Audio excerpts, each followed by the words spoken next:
Sup, chooms? I know some of you were curious about the short video that I never got a chance to upload because my channel was banned. The video was specifically about some concerns raised by the FDA about the marketing of topical finasteride.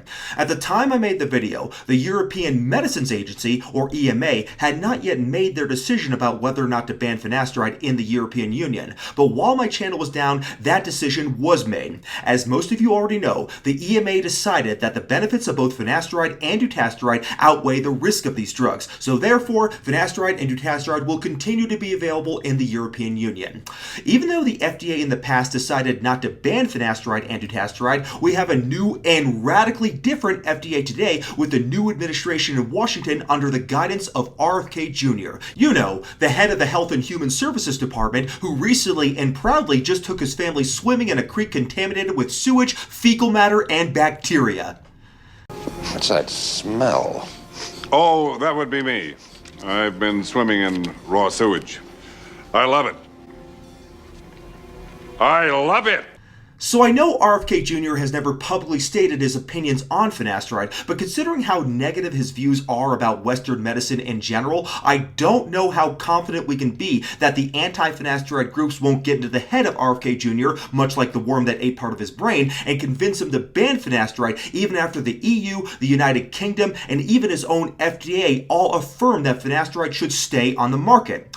I think if someone like RFK Jr. were in charge of the EMA at the time, finasteride absolutely would have been banned in Europe because, let's face it, there has never been a big pharma conspiracy theory he hasn't believed in. I mean, we're talking about a man who thinks that the measles virus can be treated with vitamin A and cod liver oil. RFK Jr. is completely scientifically illiterate. He's just a Facebook boomer who has decided he's a health expert because he binge watches content from carnivore influencers and he reads memes shared by crunchy moms online 24 hours a day. If the FDA were to ever ban finasteride, then it would be the FDA led by a mental invalid like RFK Jr. Hopefully Trump will fire him soon because he's an idiot. So anyways, here is the video I was going to post just before my channel was banned. Even though it has some references to events that happened a few weeks ago, I still think it is relevant, so I decided to post it. Enjoy.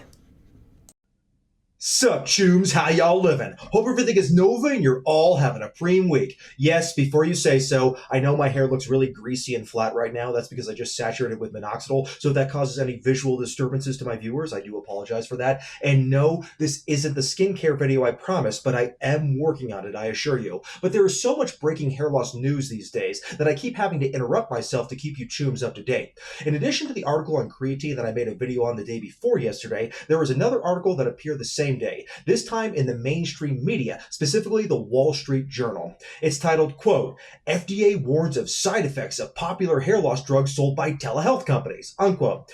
As many of you chooms know, the European Medical Agency is in the process of deciding whether or not to ban finasteride completely, and we're still waiting to hear from them. However, both the FDA and the United Kingdom have already reviewed finasteride and decided that there was no reason to ban the drug. I thought that was the end of the story as far as the FDA was concerned, but as some of you chooms may have noticed, there is a new administration in Washington, and they are not exactly shy about disrupting the status quo.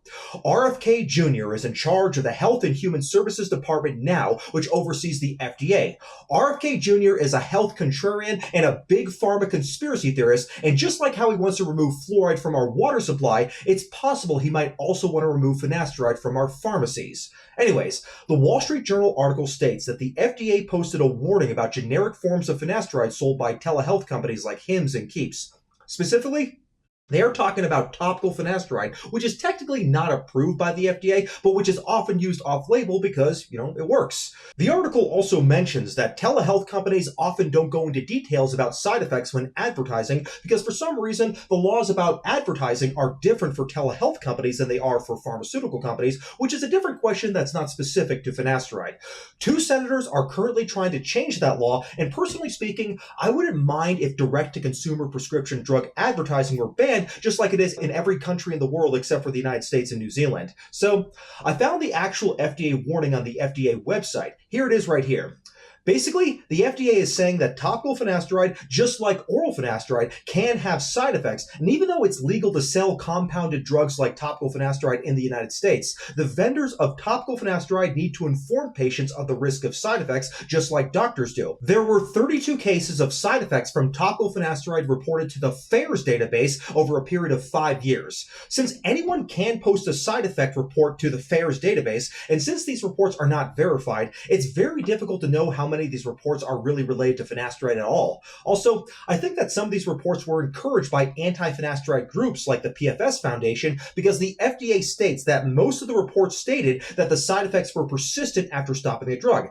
It's interesting that the FDA would say that now, because in the past, the FDA has said that there was no reasonable evidence of a causal link between finasteride and persistent side effects. Also, some of the people making reports said that finasteride ruined their life and that they had not been informed about the possibility of side effects. So the FDA recommended that healthcare providers educate patients about the potential risk of side effects from topical finasteride, including the risk of inadvertent exposure to women of childbearing age. So they don't actually say anything about taking finasteride off the market completely. They basically are just scolding companies like Hims and Keeps for not doing a good job of informing patients of the risk of the drugs they sell. This kind of advice could apply to other drugs that they sell as well, like GPL-1 blockers, so it's not just about finasteride. But still, I'm convinced from this document that anti-finasteride groups are trying to pressure the FDA to put more restrictions on using finasteride in general. It's even possible they could ban the use of topical finasteride, since no topical finasteride preparation is currently FDA approved.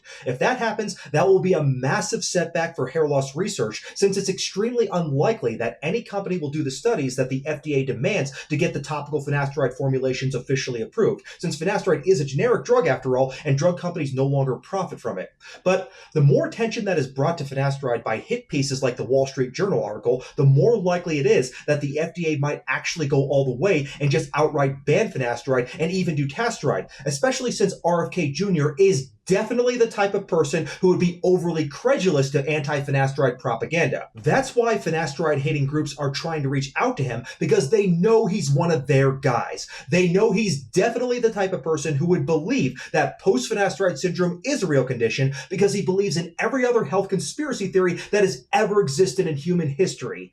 Any kind of bans or restrictions would definitely disrupt all of our lives, but there's been a lot of disruption of lives recently as of late, so it wouldn't shock me in the slightest. The Wall Street Journal article is the second article on finasteride that has appeared in the last couple of months. The previous article published in March is titled, quote, "They wanted a quick fix for hair loss. Instead, these young men got sick," unquote. The article again criticizes telehealth companies like Hims and Keeps, and it gives several anecdotes of people supposedly having their lives ruined by finasteride, including a guy whose name I'm not going to mention specifically because the guy has been accusing me of harassing him, which isn't true, of course. I just don't agree with him. But anyways, the article says that, quote, "He woke up one day anxious, dizzy, and slurring his words. Later, his libido plunged, and his genitals shrank and changed shape," unquote. Well, as you can imagine, I'm a little skeptical of that, and perhaps this dude can give an explanation, because this same guy posted on Reddit 3 years ago saying that he had symptoms due to post-COVID syndrome, also known as long COVID. It's suspicious that this very important detail was left out of the story in the Wall Street Journal. I did a video recently talking about how the symptoms of long COVID, which is a medically verified condition, perfectly match the symptoms of post-finasteride syndrome. All the claims you hear, like persistent erectile dysfunction, low libido, depression, brain fog, you name it, all of it can be caused by long COVID.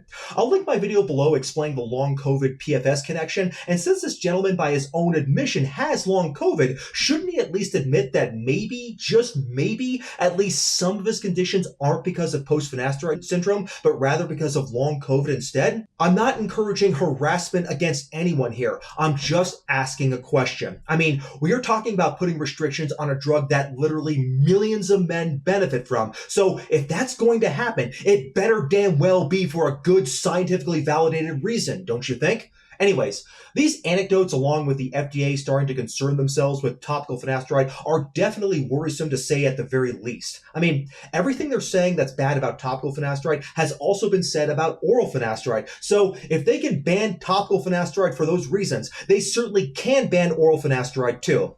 It doesn't matter if oral finasteride is FDA approved or not. FDA approval has been withdrawn from drugs many times before, like in the case of Vioxx, which I think was a bad decision, and I'll link my video below where I explain that. And to make matters even worse, at the same time the FDA is taking action, we're all still waiting anxiously for the decision from the EU as to whether 5-AR blockers will continue to even be available in Europe. So this is a nerve-wracking time for all hair loss witchers across the globe. In the meantime, while we wait, I'm going to link the petition to save finasteride. So if you haven't signed it yet, please do so and let the EMA and the FDA know that you do not approve of them trying to interfere with your healthcare by putting restrictions on a prescription drug that was prescribed to you by a medical professional. And with that said, I have to get back to work on the skincare video that I've been promising for weeks now at this point. I didn't expect all these breaking news stories to happen so quickly, but I know some of you probably saw the Wall Street Journal article, so I thought I'd give my take on it anyways. But anyways, I'll see you all soon, my fellow hair loss witchers. Thank you so much for watching. God bless.